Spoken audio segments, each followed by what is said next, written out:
Those are parking out. Wow.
Bari kujya mu kitundu okukiza obuvunanyizibwa president bwe yakwasa tuje dokolagana nawe awali obuzibu bwonna tubeere nga tumaliriza mirembe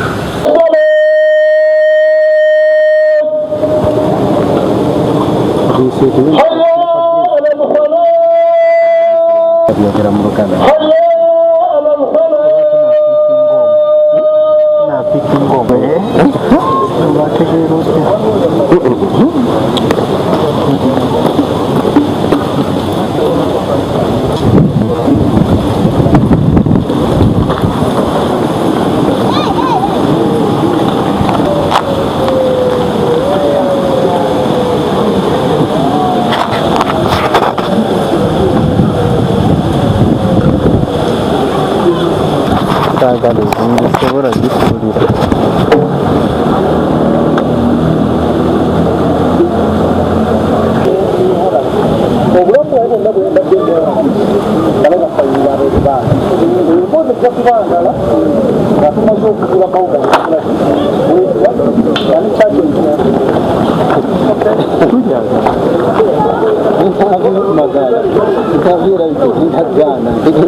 Kiri wali side eno ku gate side eno ku gate so kwetudayo eri era hone bajja kubala bawo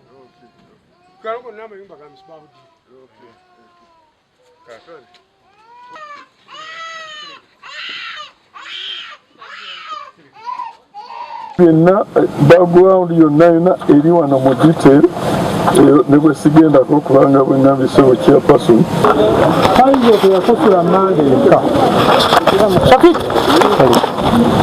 wano wonna faizo yasasulawo naye nga tewali wakafumba family oyogedde ku kitundu mande wali wa mande naye wano wonna wali Shafik wali wajati Maimuna yamusasula ssente era y'omu ku baagaana ananga kano kubeera nga amusasula oyogeddeko ku mande ogenda kukirekera Faizo nakino mbadde njagala nze sinza kulimba minisita nti Maimuna namu interest ze yaziwa Faizo Mukasa Nabuuma naye bantu tebakyogerako ku lipooti yaabwe. Edwin Benessa, and I'm the Deputy RCC for Nakawa Division. Initially, when I got your communication, Honorable Minister, I took the initiative to liaise with my district to ascertain the boundaries. So consequently, we realized that Sabbath University is within Kampala Central, whereas the land in dispute is in Nakawa Division. But I invited my brother to be part of this very noble cause, so that this matter is brought to rest. I have a very strong conviction that you are carrying a message that will help put this matter to rest. I was here with the chairman earlier today, but he had a complaint that he was not mobilized in time. And the reason for which mobilization was delayed was premised on the fact that we didn't know the boundaries. But all that has been settled. Our people are here, they are at peace. We await your message. I welcome you to Nakawa Division. The security team is on alert, led by the DPC Kira Road Police Station Division. He's here with us and he has been here with us since morning. The general public is equally here, eagerly waiting to hear from you. I may not have much as the RCC of this division, given the fact that it is you who has a message to deliver to these people. Allow me therefore to take the singular honor to invite you to communicate to the congregation. So ekintu ekirimu obusiraamu n'ettaka tubyawule nazo omusiraamu kyenzala bakola obabuulira nti there is a difference between omusiraamu chairman mpuliriza waweza oluwo omusiraamu neki n'ettaka netuba nti eno Muslim community naye ng'ate Muslim community mulimu ba members abakaanira kuki ku ttaka Muslim community mugizewa ebbali tugende ku dispute eyaki ey'ettaka rabbi zidni ilman waruzukuni fahama Allah musaba okumanya omusabe n'okukola ki n'okutegeera osutulwa no ku mazima. Doctor is my mentor mu line y'amaanyi nnyo ne mbafunye ekizibu ki mu guidance agikola ki agimpa. So ntwala omukisa guno wano okwebaza Benessa RCC Kampala RCC Nakawa okubeera ntusobodde okubeera tekirabikalabika RCC wenantusaana olinga ngobawo wenantusaana olinga akola ki naye ffe wetufe tukola ki ffe tubaanirize era ntwala omukisa guno okwebaza RCC Benessa okuba nti yantasikirize n'angamba eba central jangu obeerewo eba naka tukole ki twanirize bakama baffe. So yensonga enkulu etuleese wano yokka naye mu intelligence tufunye wano tienkaayana zino ziruddewoko naye enkaayana ezibadde ziruddewo enkaayana zino mbadde muzimala n'antalo ota olinza owanga ne kubaako omuwanguzi ogwo naye oyinza okufiirwa omulwanyi woogwo nababeera nga muno bafiiriddwa wayinza okuba kuliko omulungi agoberera naye olwokuba mu resolvinze mu ntalo. So the doctor of land is here. Tusaba atulungamye ekirungi byayise mu mitendera gyonna wa General Rusoke wa Madamu Fiona wuno wano sinza kuba na kigambo kyenyiza kwogera ku nsalawo y'awantu nga bammentazi bange babiri bombi bali luddawa bali wano. So nze kyandibadde kya mukisa mulungi nnyo akazene kazze wa muganda wange to allocate land which is owned by either person or authority. This land here was owned by the Uganda Land Commission, so it was not available for the district landlord to give to any person or authority. So that's why I'm cancelling it. Number two, the surveying. Our officers in the ministry, they have the surveys, and the district landlord should utilize those surveys to find out what belongs to them. Number two, also Uganda Land Commission, they should have a register of their land, the data bank, so that this kind of confusion doesn't happen. Number 3, I've directed that immediately our surveyor should come and demarcate the land that belongs to the community, the Muslim community, and then the land that belongs to his burden, because 2 entities have been identified as own this land. But there is a portion also which belongs to Kaizo Mukasa, that one also should be left. And those are going to be identified by the surveyor. So those are the directives, basically. I've relied on the findings of the report of the State House Anti-Corruption Unit, which I've read publicly here, and everybody understood it. It's a transparent document, well done, catered for interest of everybody, and I've offered also to supply a report to everybody. Yeah. B. That the land, former plot 54, Naggulu Drive, now plot 54A and plot 3, belongs to 2 entities, with one part belonging to Isbat University, having acquired it from Silvano Agwakane, who had fully compensated the occupants, and another from his Bahudini Muslim community, the Rega family. Era ndagidde kino kye kiba kikolebwa nti ettaka erya puloti 54 Naggulu Drive kati eyitibwa 54 plot 54A ne plot 3 bya entities 2. M is Bat University, endala Muslim community. C. That the title in the name of Ms. Bahu Dini Muslim could be cancelled by Ms. O'Hara, since it was premised on understanding that we are in possession of the whole plot. Whereas not.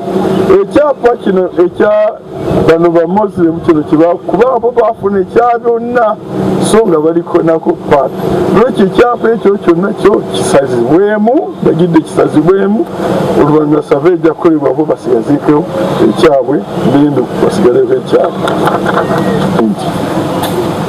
Ekisooka, that the irregular dealings in the land by Kampala District Land Board in 2011, land which was under the jurisdiction of Uganda Land Commission, and including forcefully taking over of already compensated land by the Rubega family, and the multiple transactions by various individuals was illegal.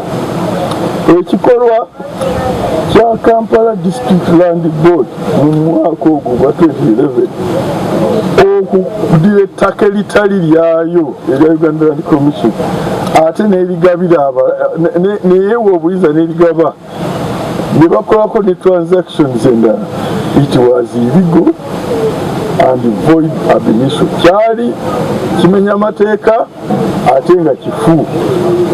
N'olwekyo section 59(1)A as amended of the Land Act applies. Eyo transaction never nga yamenya amateeka. In the disputed land by processing title while the land was under the jurisdiction of the kati Kampala District Land Board yakola ekyapa ku ttaka eritali lyayo, ettaka lya Uganda Land Commission. Article etteeka lya constitution eno natambudde nayo tezogisoma naye kati ekuba eyagala kujja naye article bw'onoogisoma article 2:4 ya constitution egamba nti district land board shall control, hold and allocate land in the district which is not owned by any person or authority. Nti district land board ettaka eryo eritaliiko nannyiniryo, eritaliiko muntu, person or authority, kyokka lino lyaliko authority ya Uganda Land Commission. N'olwekyo ettaka lino teryali available for the Kampala District Land Board. N'olwekyo era yamenya ne teeka eddala eya section 59(1)A of the Land Act. Ettaka bwe libaako authority or person teribaawo, kiringa ng'oli n'akutuuza ku mmeeza kitandika okulya naye nga tekuli mmere. Kakati ono gwe bw'otuula n'ogamba nti n'ettaka lyange naye kyokka nga muteeka teriiwo oba omaze ebiseera mapping kimewe muli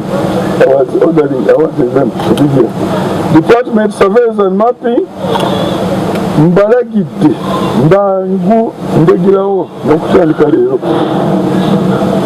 bajje mangu bakole survey eya plot 54 Naggulu bayawulowo eri plot 54A nene ddala plot 3 immediately